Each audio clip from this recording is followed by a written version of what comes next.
C'est bon, donc la vie est belle. Voilà, donc on parlait de cette expérience de ce producteur de tomates là, qui a eu en sélectionnant lui-même ses tomates sous contrainte, c'est-à-dire dans des conditions climatiques très rudes, ben, en quelques générations, on arrive à avoir des plants qui ont des caractéristiques absolument surprenantes. Mais il se trouve que ces travaux, on les a aussi réalisés sur le framboisier avec une assez grande efficacité. Hein, par exemple, sur la variété Tulamine, en 3 ans de sélection sous contrainte, on a réussi à améliorer le poids moyen des fruits de 1 gramme. Hein, on est passé de 4,5 grammes à 5,5 grammes, ce qui est tout à fait énorme. Si on avait dû passer par la génétique pour arriver à ce résultat-là, il nous aurait fallu peut-être 20 ans. Hein. On a réussi à améliorer la tenue des fruits. Hein, c'est-à-dire que là où on avait quelquefois jusqu'à 20% de fruits qui étaient mous, on se retrouve avec moins de 4% de fruits mous. Hein, et puis on a aussi amélioré comme ça la facilité de cueillette. Hein, voilà, ce qui est aussi assez étonnant, une caractéristique qui se transmet de génération en génération. Mais pour réaliser ce type de sélection, il faut cultiver les plantes sous des contraintes fortes. C'est-à-dire que, par exemple, si on veut augmenter le calibre des fruits, eh ben, on va élever les plantes dans des conditions où elles ne font pas beaucoup de calibre, et on va sélectionner dans ces conditions-là les plants qui ont le plus gros calibre. Hein. Et là-dedans, ceux-là, on va les multiplier. Et pareil, cette deuxième génération, on va la recultiver dans des conditions qui ne favorisent pas le calibre, dans des conditions un petit peu sèches, un petit peu rudes. Et l'année suivante, eh ben, on resélectionne de nouveau dessus les plus beaux. Et en faisant cette simple sélection 3 années de suite, on arrive à avoir des résultats étonnants. Voilà. Et donc c'est à la portée de tout le monde. Par contre, toutes les espèces végétales n'ont pas cette capacité-là, n'ont pas cette potentialité-là.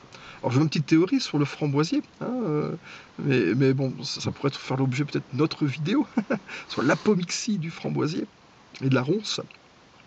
Mais voilà, donc ça marche pour les tomates, ça marche pour un certain nombre de plantes, et ça marche même bien. Hein.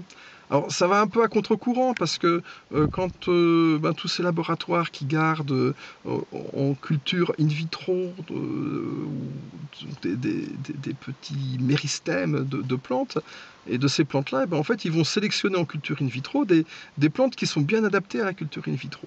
Et lorsqu'on va les remettre en culture en plein sol, ça va pas bien marcher. Hein, alors, ça va bien marcher dans les systèmes de culture qui se rapprochent le plus de la culture in vitro. Et par exemple, en culture hors sol. Voilà. Et en sélectionnant comme ça, on arrive à sélectionner des variétés qui ne marchent plus en plein sol. Hein, et c'est un petit peu à ça qu'on est arrivé aujourd'hui. Même, on était avec des Suisses là, il y a quelques semaines, et ces Suisses nous racontaient que eux, maintenant, ils arrêtent de faire de la culture en plein sol pour se consacrer sur leur sol, parce que toutes les nouvelles variétés qui sortent en framboise vont bien sur leur sol et vont plus très bien sur du plein sol.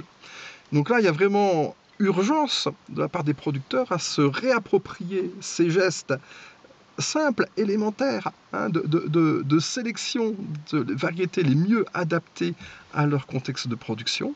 Et ça, je ne peux qu'inciter les gens à se poser la question, la façon de procéder. C'est pas compliqué, hein, puisque ce producteur de tomates dans le sud-est de la France a pu montrer que c'était facile à son niveau à réaliser. Et donc voilà, il faut vraiment s'inspirer de ces gens, hein, qui sont très précieux, hein, dans la mutation et la transition du monde que l'on construit. Hein. Voilà. Grâce à eux aussi, la vie sera de plus en plus belle.